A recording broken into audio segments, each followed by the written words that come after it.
on Paradise Ridge? Yeah, so that's a great question. So we have, so our Ivers Rest property, of course, is public access open.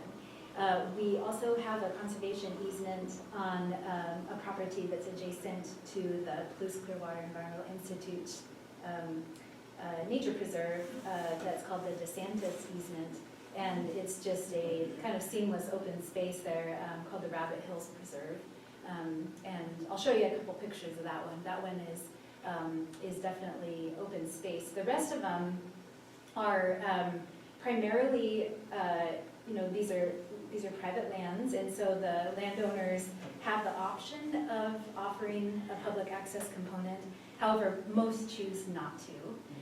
We are working with a landowner on one of our conservation easements who is wanting to move in the direction of public access, and so has a wish for the future that we can help with connecting a community trail through her property, which is forested and located outside of the Troy community, and wants to really make it so that it's open for people to come and be on the land and recreate.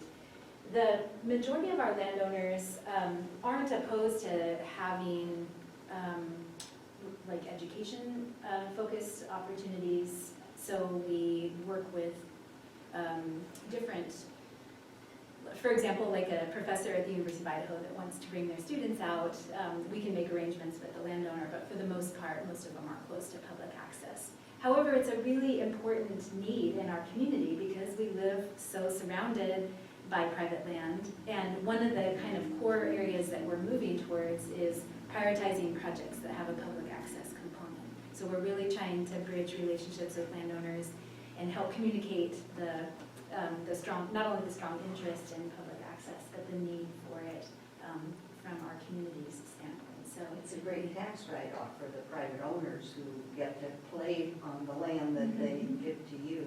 Yeah, and so landowners go into these types of easements with different goals and visions in mind, and some of them it is certainly for the tax benefit, but for the most part I feel like a lot of the landowners are truly anchored in this notion that they want the land to be, remain open and protect the values of it into the future more than they're necessarily interested in the financial benefits, but of course those are a nice incentive for some people.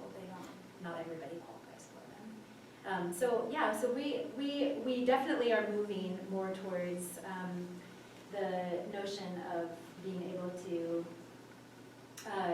connect more people to the outdoors and relieve some pressure on existing public access properties.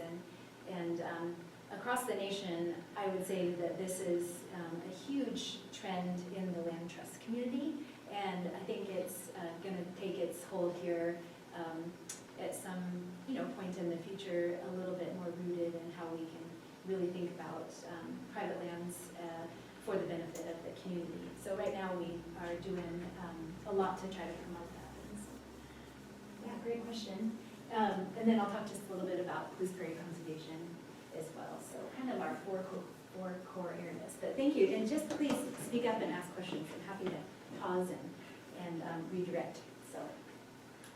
So again, when we talk about strengthening community, this is a photograph of, this is Brenda Earhart, who works for the Lake Tahoe and Water Conservation District, and she's a wonderful partner. We work a lot with our partners at other resource agencies in the community, and this is some third grade students from McDonald Elementary School that are out visiting the Fosberg easement, which is very near to their school, and we've got an ongoing kind of commitment with that elementary school to get these third grade students out, and they get to explore the little stream corridor that goes through there that has lots of sign of wildlife, and they get really excited about that. They also get to see, in the foreground, you'll see some flowering plants, and there's a lot of Palouse Prairie vegetation that the landowner has been incredibly dedicated to bringing back into the system. And so there's about a little over 5 acres that is a restored Palouse prairie, and it's really great to be able to take the kids out there and talk to them about things that they might not otherwise be connecting with land about. And so we talk a lot about pollinators and about habitat for wildlife and kind of an urban ecosystem, because remarkably enough, this is right in the heart of Moscow.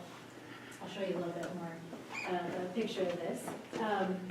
And as I mentioned, we are really trying to make sure that Moscow and Pullman and our Palouse region in general is really going to be a desirable place for families to come and move to this community and bring their workforce. We actually have a brand new board member who just started with us. And one of his comments to me was when he was looking at, he's a physician, and when he was looking to come to take a job at Gritman, he went out mountain bike riding, and he has young kids, and his wife was able to take the kids and go kind of explore some of the schools. But one of the things that really was attractive to him about coming to this community was because there's such a wonderful connection to the outdoors here. We have such lovely spaces to be able to engage in and raise a family in. So as many of you who probably raised families here know, it's a wonderful place to live.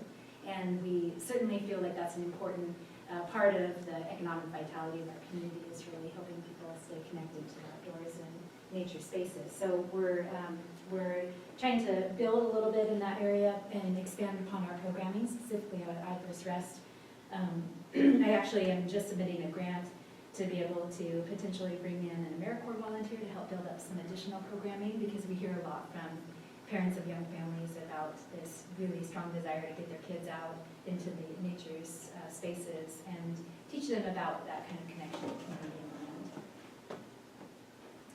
and land. Talked a little bit about one of our core values, bringing people together. This is a photograph of some participants doing yoga, and this is at the Cedar Grove at Ivar's Rest Nature Reserve. So last year alone, I think we had about 130 people, and some of them were repeat, but 130 people come to our yoga events in the summer months. And it is a really a wonderful space to be able to just come and relax and sort of just let some of whatever might be carrying on people's shoulders kind of disconnect from them in a space that really grounds them and offers kind of that quiet, serene, restorative kind of place that a lot of people who live in town don't necessarily have in their backyard. So we're really excited to be able to help people come and connect with the space and reground. And we also are doing some sound bathing activities, which is a really, really interesting activity. But again, just helping people who want to come to a natural setting and be able to have some guided meditative activity led. And Jamie, our outreach and communications person, has led many guided hikes out at the preserve, because a lot of people tell us that they don't necessarily know where the trails are at, and if they're new, we want to be able to help them break down those barriers that might otherwise exist. And so we're leading guided hikes out there. We have one for the winter solstice, the Saturday, December 21st, and she's already got another one planned for the spring, and then does a few more in the summer. We also work with the 2 university outdoor recreation programs to be able to bring international students who otherwise sometimes never really leave the campus community, to offer them a place that is somewhere that they can come and feel like they are attached and part of the community. And there was a group of international students, largely they were, I think, from China, came out and snowshoed last winter, and the students were like, I never knew this place was here. I never knew that this was what it was like up here, because they had never really been out of the university community. So it's about just really making people feel that sense of connection to place, and then they tend to grow more respectful of private lands and and eliminate challenges with trespassing issues perhaps up in places where they don't really know where to go. So we're trying to open that up and make it a little bit more accessible. And the really exciting thing that we're doing that probably many of you are aware of already is that we are trying to not only connect with more diverse audiences, we're trying to also help break down other barriers that might have to do with people's accessibility or mobility. So this last fall, we had a expansion project out at Idler's Rest where we did some improvements to the parking lot, and we actually were able to add a handicap accessible parking space, and we're building a universal access trail from the upper lot that will connect people down into this cedar grove.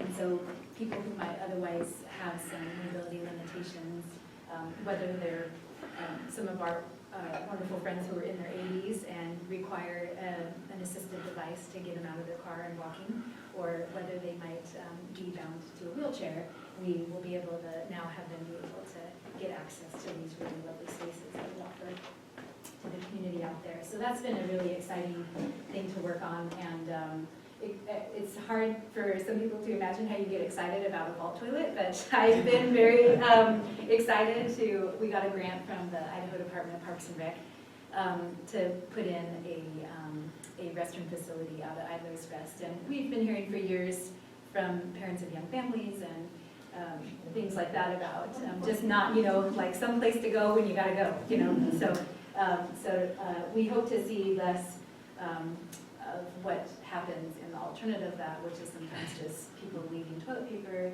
And so we're really excited that that's just another amenity that we're able to offer to our community. It looks really lovely out there. So this isn't the best time of year to say, come on out and check it out.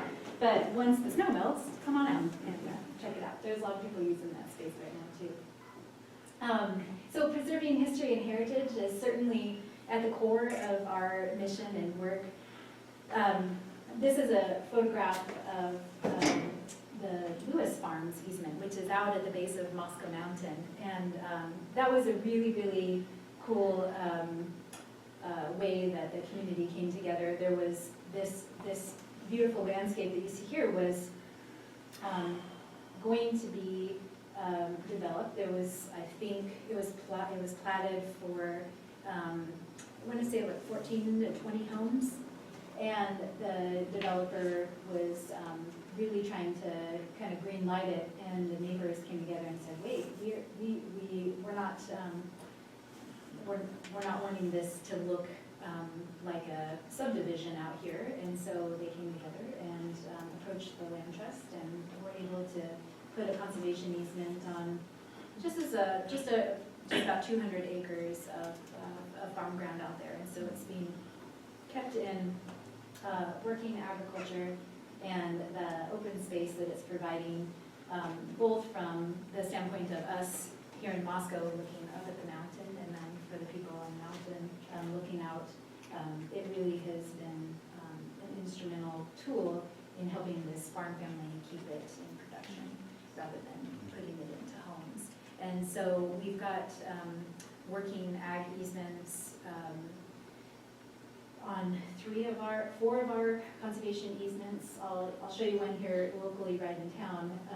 But our most recent conservation easement that closed was a farmland preservation project on about 500 acres of farm ground just outside of Colfax that was also slotted for development, and the landowner was able to use a conservation easement to be able to protect that area and keep those fertile soils in working agriculture in the future. David, did you have a question? I'm sorry. Yeah, if I'm remembering the right piece of property, one of the big driving issues is water. They were concerned with 200 new wells or whatever, the neighbors, and they thought there wasn't enough water to go around.